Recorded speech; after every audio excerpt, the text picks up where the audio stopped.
Hi everyone, we're going to be covering the top 6 houseplants that help clean and purify the air inside your home. We're going to discuss the variety, how to care for it, some unique traits about it, and of course if it's toxic to your pets. So the first one I want to talk about is one that's pretty common and you guys should be fairly well aware of, is the peace lily. So the peace lily is in the tropical family, and what's nice about it, it has these beautiful blooms which we don't often see on indoor tropical plants. So it's really nice inside your home to sort of add a bit of contrast amongst the green foliage. Now peace lilies, as you can see, are typically an upright plant, so that means they grow up straight and they're going to add some really nice height and volume in your container. Now they are also a very forgiving plant, which means that if you're someone that sometimes forgets to water your plants, what you'll notice with the peace lily is the leaves will start to sort of droop down, and as you water it they will perk back up.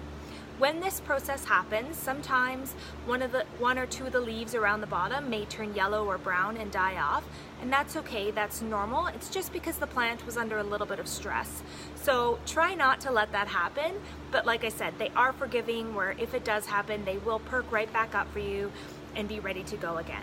Now the peace lily plant is one that's not safe for your furry friends. So if you have cats or dogs at home that are quite curious about your plants and often find them sort of messing around in there or chewing at them, this would not be an ideal plant for you because they can be toxic or harmful.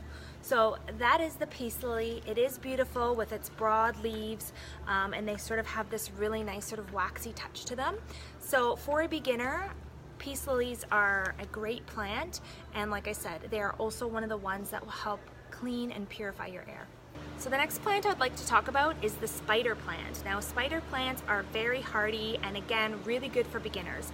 Like the peace lily, it is very forgiving. If you forget a watering or two, it will perk right back up and survive just fine. You'll notice it has this beautiful variegated foliage that's a really nice contrast, and of course with all the sort of thin and wispy leaves to it, it's very enticing for animals. So don't worry, this one is safe, it's non-toxic for pets, so there's no harm or worries there. One unique thing about the spider plants are its roots. They have very strong and aggressive roots, which means that if you're someone that likes to have your plants in a clay pot, if the spider plant isn't repotted quick enough, it will actually break the clay pot.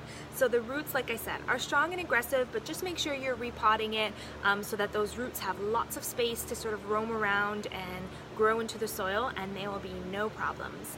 So spider plants are of course great as well for cleaning and purifying the air. So the next plant that we're going to be reviewing is the pothos plant. Now like the other two, of course it's very hardy, a great beginner plant. In fact, all the plants that we've chosen for you today are very easy to start with. So if you're new to sort of the botanical world, don't worry, these are all great intro plants to get started with.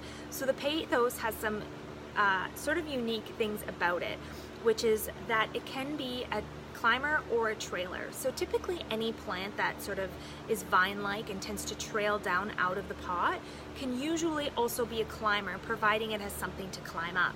So in this pot that I have here, you can see there's just a stake that runs up the middle, and that's what these sort of trails are allowed to climb up on.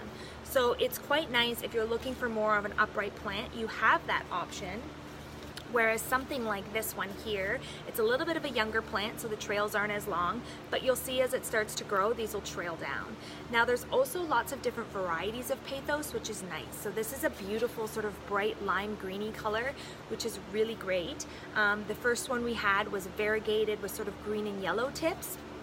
And then one like this one here that's in a hanging basket sort of has white variegated leaves. So if this is something you want hanging from your ceiling, it's beautiful as it starts to grow down, or if you want something upright more in the corner, this plant offers you just sort of a whole realm of options.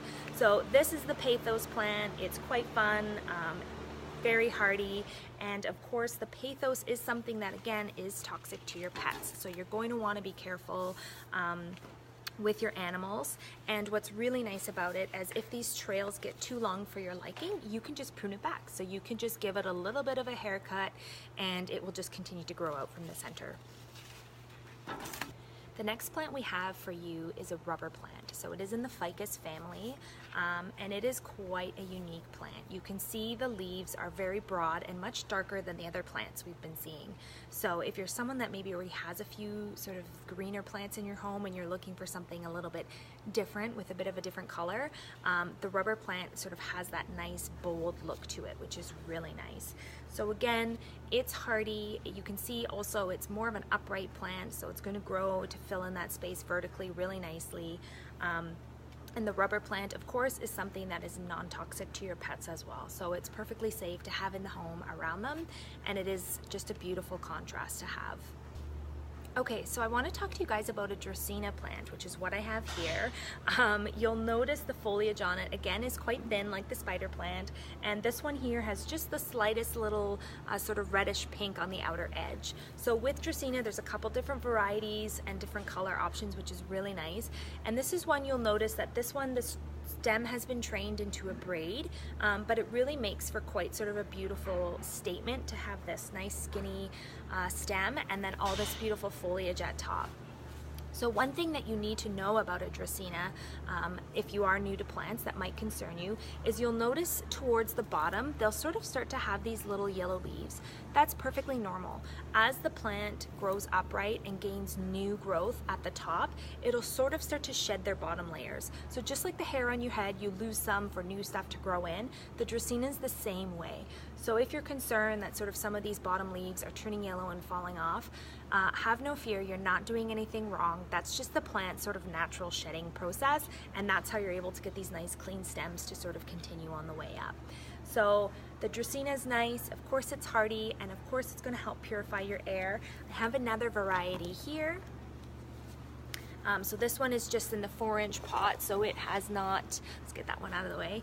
You can see it does not sort of develop that tall stem. It's a bit of a darker foliage, and of course, which again is just nice for contrast options.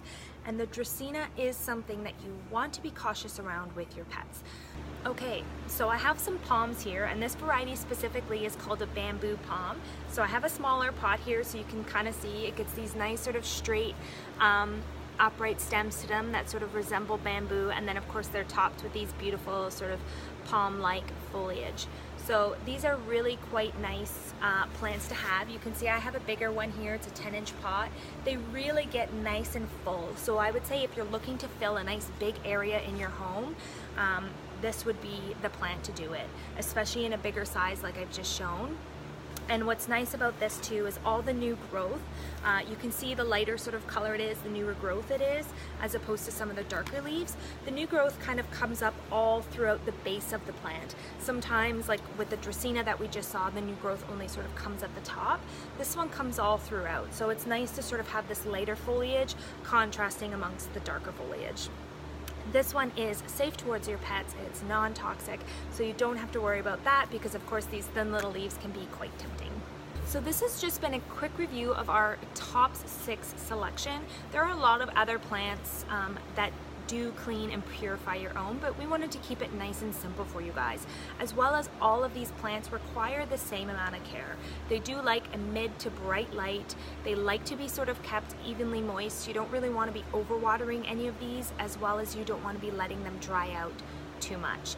Of course, in the winter months, we talk about course just the drier air inside our homes and how it's important to sort of mist your plants. So of course all of these plants can be misted to sort of keep their foliage a little bit healthier that way as well. So a little disclaimer on some of the toxic levels in these plants. They all vary, and of course every animal is different. So when we say that they're toxic, we're just advising not to have your animal not ingest these plants. So that doesn't mean if they come into contact with them anything severe will happen. We're just saying take caution, make sure maybe they're out of reach or somewhere that they wouldn't typically be, that's not sort of going to be a tempting treat for them. If your dogs or cats don't usually get into your plants or chew at them or anything, you really have nothing to worry about. However, if you do have an animal that does like to find itself deep in those leaves and sort of having a snack, then as we mentioned, there are a few that you want to be mindful